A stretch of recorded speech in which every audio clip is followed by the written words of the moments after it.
So how do you assess these headline numbers for a very important look at what the economy is doing?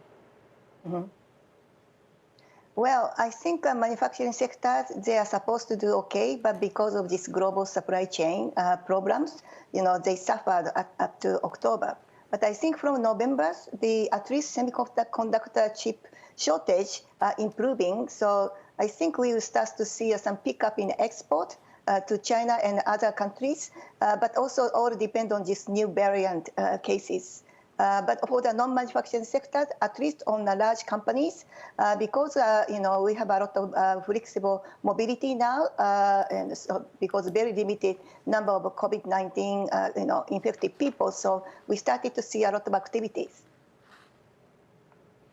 Sayuri, we've also just had core machine orders for the month of October out as well, and a pretty good beat on the monthly figure, an increase of 3.8%. The market was expecting 1.8%. That's an on-year increase of 2.9%. So some encouraging numbers there. What's driving that? That was actually expected, at least to me, because one of the reasons that this semiconductor chip shortage, the problem is improving, and also Japanese manufacturers are already saying a lot of this shortage improving, so they started to see a lot of orders and export. So it was actually quite expected. So we start to see a much better development in October, December real GDP data. What do you expect from the Bank of Japan this week? It seems like a lot of places there's uncertainty around the Omicron, but maybe it won't be as bad, even if it's more transmissible, et cetera. What do you think they are going to say about the economy? Yes. It's very unique to see a very low inflation in Japan now. The headline inflation is just 0.1%, whereas the producer prices are rising at the pace of 9%.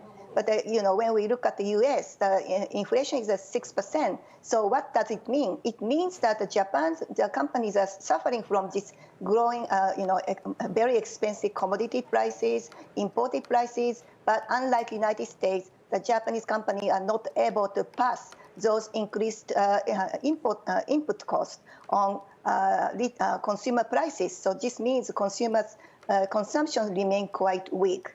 So, having said that, I don't see any reason why the BOJ is able to change their monetary policy stance. So they will continue to maintain low interest rate policies. We've got about 1 minute left. I just quickly wonder what your thoughts are on the fate of the Bank of Japan's pandemic support plan. That's meant to expire in March. Stick with the plan or reassess in the light of Omicron? Yeah, there's a discussion that Bank of Japan may extend that facility. Part of the reason is that because the Bank of Japan's balance sheet is going to drop once they expire it, because this was the main reason why we saw a pickup in Bank of Japan's balance sheet.